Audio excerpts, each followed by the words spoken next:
reclusive millionaire installs hidden cameras to protect his paralyzed teenage son after noticing strange bruises and unexplained fears.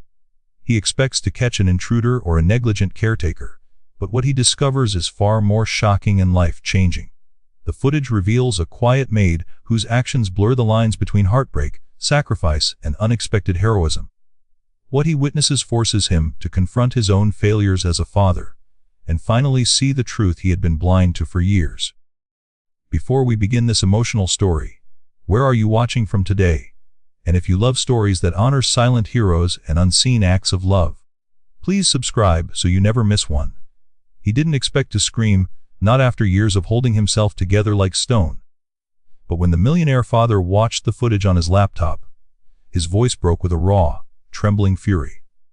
What have you done to my son? His hand hovered above the pause button, fingers shaking, breath caught between heartbreak and disbelief.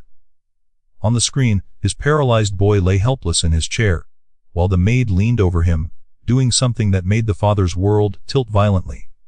And in that moment, the man who owned companies, skyscrapers, and entire sections of the city, realized he had no idea what had been happening inside his own home. The man's name was Adrian Hale, polished, feared, admired, and painfully alone. A billionaire who seemed untouchable until tragedy had reduced his son, Evan, to a silent, paralyzed soul trapped inside a still-functioning mind. Evan's brown eyes had once been bright enough to light up hallways.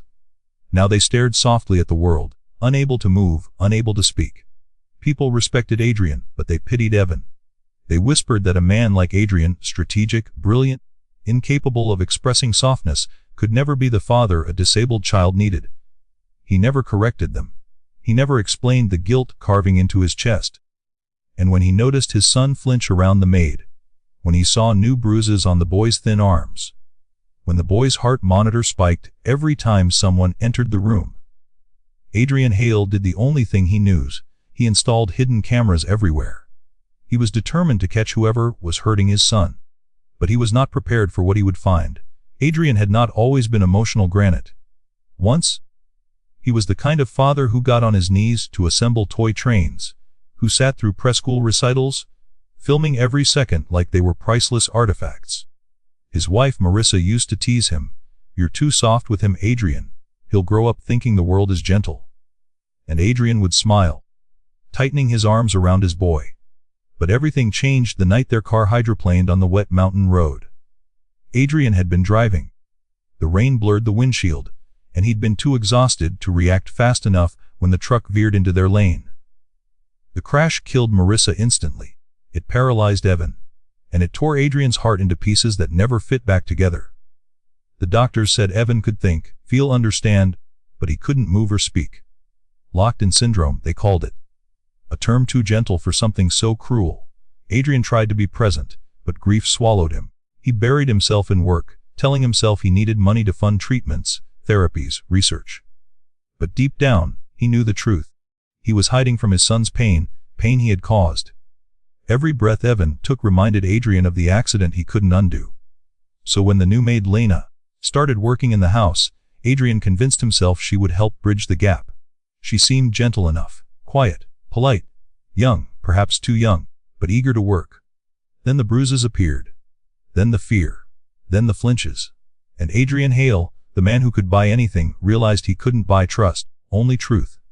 The tension in the mansion thickened each passing day. Bystanders, the nurses, the house staff, the therapists, noticed but said nothing. Silence wrapped around the house like a heavy fog. Evan, trapped in his chair, could only watch the world in helpless stillness. His breathing machine hummed. His eyes followed movements. His spirit cried where his voice could not. Some nights Adrian stood in his doorway, watching him. Guilt soaked through him like cold water. On the night he finally installed the hidden cameras, something in his chest tightened, a whisper of dread, a father's intuition he had long suppressed. He didn't tell anyone.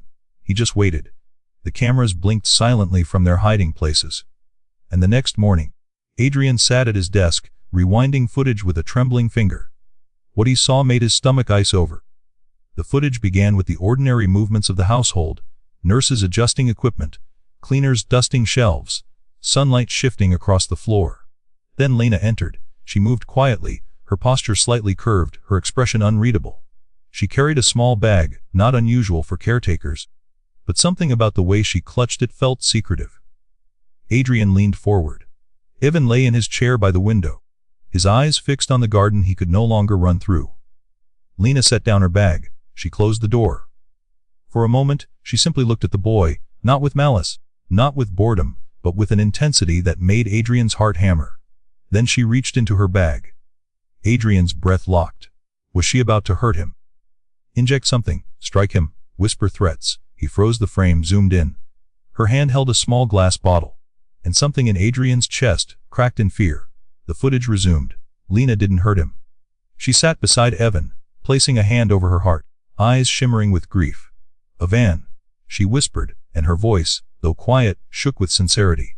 Adrian had never heard tenderness like that in his house. Lena opened the small bottle, not of medicine, but of paint. Soft water, thin watercolor. She took out a fine brush.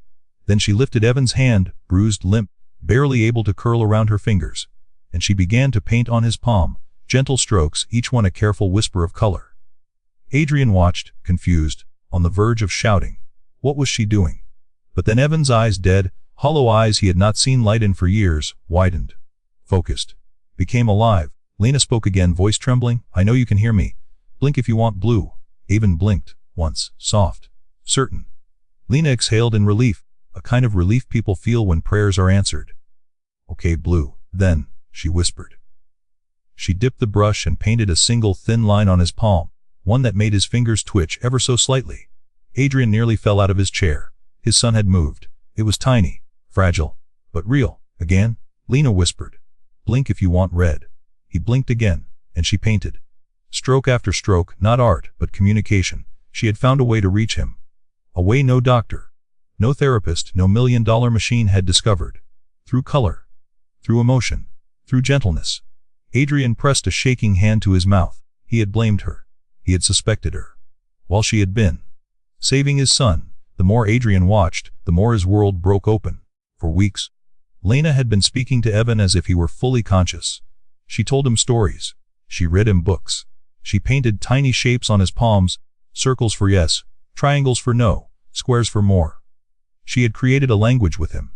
The bruises, they were from physical therapy attempts, gentle, slow exercises she performed to stimulate nerve pathways doctors had given up on. Each one done with care. Each one done in secret because she feared being fired for breaking protocol. The fear in Evan's eyes. Not fear of her. Fear of losing the only person who treated him as alive. Adrian's throat tightened so painfully he had to steady himself against the desk. He had misjudged her. Worse, he had misjudged his son. He thought Evan's silence was emptiness. But it was a storm of thoughts trapped in a body that refused to move. A storm only Lena had learned to hear. As Adrian kept watching, Lena's voice rose softly with determination. "No one sees you, Evan. But I do." Adrian felt those words like a strike to the heart. "Another day," she whispered. "Silence isn't the absence of strength. Sometimes it's where strength is born." And one afternoon, when the boy's eyes glistened with sadness, she leaned close. "You are not broken. You are waiting." These lines pierced Adrian deeper than any accusation could. They weren't just words to Evan. They were truths Adrian had been too afraid to face. When Lena entered the house the next morning, she found Adrian standing in the living room, eyes red, hair disabled, hands clasped behind his back like a man preparing to sentence someone. She froze, but his voice, when he spoke, cracked. "I watched the footage." She paled. "I can explain." "You saved my son," Adrian whispered. She blinked rapidly, stunned. He continued, voice trembling with the weight of 1,000 regrets. "You gave him something I didn't hope." Lena stepped back, overwhelmed. "I didn't do anything special." "Special?" Adrian's voice broke. "You reached him. You spoke to him. I didn't even try." For the first time in years, Adrian let himself cry in front of another human being. Lena's eyes softened. "You didn't fail him, Mr. Hale. You just didn't know how to come back from your own grief." He shook his head. "No, I didn't know how to forgive myself." Evan watched from his chair, his eyes shining with something fragile but irrefutable. Forgiveness. Days later, Adrian sat beside his son with a paintbrush in trembling fingers. "Van," he whispered, his voice thick and raw. "Blink if you want green." Evan stared at him, then blinked. Slow, certain. Adrian exhaled, the weight of 10 years lifting off his shoulders. He painted a shaky, crooked line, but Evan's fingers twitched again. Lena watched from across the room, tears gathering in her eyes. The staff gathered quietly in the hall, witnessing the rebirth of a bond thought long gone. Slowly, word spread. Nurses paused. Therapists stepped closer. Even the gardener peered inside, hand over his mouth. No one spoke. They only watched as a millionaire knelt before the boy who had once been his whole world. Finally hearing him after years of silence. It was not dramatic, not miraculous, just two souls learning to speak again. The moment felt sacred. A silent crowd stood witness, and Evan, for the first time since the accident, felt surrounded by something he had almost forgotten. Belonging. Sometimes the greatest battles are fought quietly. Sometimes the greatest heroes are the ones the world never notices, and sometimes the most powerful love is found in the simple act of being seen. Adrian learned that money could buy technology, care, protection, but not connection. That had to be earned by presence, by humility, by love. And Lena became the kind of hero the world rarely celebrates. If this story touched your heart, let me know.